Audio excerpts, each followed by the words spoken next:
Hi friends, welcome to my channel. நம்ம channel நம்ம இன்னைக்கு என்ன பார்க்க போறோம்னு பார்த்தீங்கன்னா, உருளைக்கிழங்கு வச்சு ஒரு சூப்பரான மசாலா தாங்க எப்படி செய்யுதுன்னு பார்க்க போறோம். இந்த மசாலா வந்து குயிக்கான டைம்ல ஈஸியா செஞ்சிடலாம். ரொம்பவும் சுலபங்க. டேஸ்ட்டும் ரொம்ப சூப்பரா இருக்கும். இது வந்து தோசை, இட்லி, சாப்பாடு, சப்பாத்தின்னு எல்லாத்துக்குமே வச்சுக்கலாம். இப்போ வாங்க வீடியோக்குள்ள போய் எப்படி செய்யுதுன்னு பார்க்கலாம். எப்பயும் போல வாணல்ல கொஞ்சமா தாளிக்கிறதுக்கு எண்ணெய், கடுகு. கடுகெல்லாம் நல்லா பொரிஞ்சதுக்கு அப்புறமா ஒரு பெரிய வெங்காயம் நல்லா பொடுசா கட் பண்ணி அது கூட வச்சுக்கலாங்க. அது கூடவே ஒரு கொத்து கருவேப்பிலை, ஒரு 7, 8 பூண்ட நல்லா தட்டி எடுத்து வச்சிருக்கேன். அதையும் நம்ம இது கூடவே சேர்த்துக்கலாம். வெங்காயம், பூண்டு, கருவேப்பிலலாம் எண்ணெயிலே நல்லா இந்த மாரி வதக்கி விட்டுறலாம்.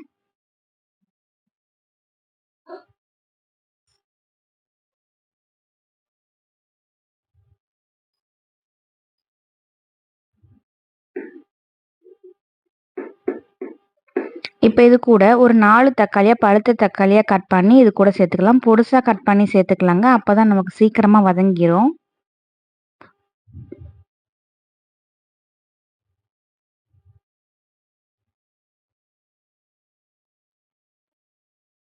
தேவையான அளவுக்கு உப்பு சேர்த்துக்கலாம். உப்பு சேர்த்துட்டு நல்லா இந்த மாரி கலந்து விட்டுருங்க. உப்பு சேர்த்து வதக்குறப்போ சீக்கிரமா தக்காளி, வெங்காயம்லாம் நமக்கு வதங்கிரும்.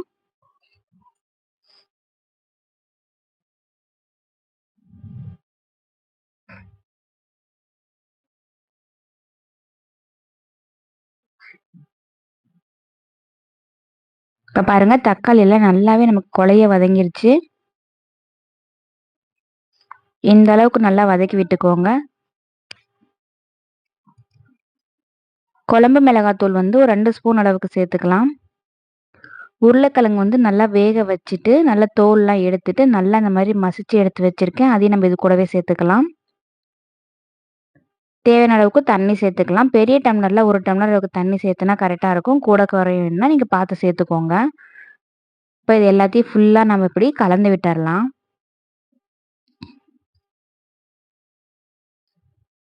தண்ணி கம்மியா இருக்கு அப்படின்றதுக்காக நான் இன்னும் கொஞ்சம் தண்ணி சேர்த்துக்கிறேங்க. உங்க இஷ்டம் தான். உங்களுக்கு எந்த மாரி வேணுமோ அந்த மாரி பார்த்து சேர்த்துக்கோங்க. உருளைக்கிழங்கு சேர்த்துறப்போ குழம்பு நல்லாவே கெட்டியாவே இருக்கும் நமக்கு.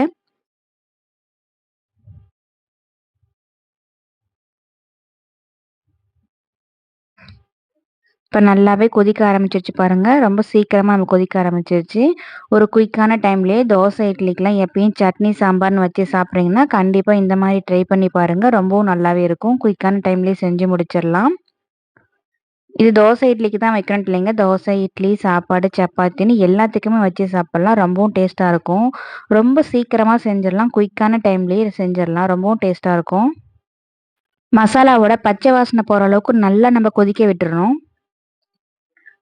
இப்ப நம்ம தண்ணி விட்டதுக்கு அப்புறமா குழம்பு நல்லாவே கெட்டியாயிருச்சு பாருங்க. இன்னும் உங்களுக்கு வேணுனா கூட நீங்க சேர்த்துக்கலாம். இல்ல இது கரெக்ட்டா இருக்கும் அப்டின்னா, நீங்க அப்டியே விட்டுக்கலாம். அவ்வளோதாங்க. ஸ்டவ் ஆஃப் பண்ணிட்டு நம்ம தோசையோட வச்சு சாப்பிடலாம். ரொம்பவும் சூப்பரா இருக்கும். நீங்களும் கண்டிப்பா இதே மாரி ட்ரை பண்ணி பார்த்துட்டு எப்படி இருக்குன்னு மறக்காம கமெண்ட்ல சொல்லுங்க. இந்த வீடியோ பிடிச்சிருந்ததுன்னா மறக்காம நம்ம சேனலுக்கு லைக் போட்டு விட்டுருங்க ஃப்ரெண்ட்ஸ். உங்க ஃப்ரெண்ட்ஸ் அண்ட் ஃபேமிலிக்கும் ஷேர் பண்ணி விடுங்க. Thank you.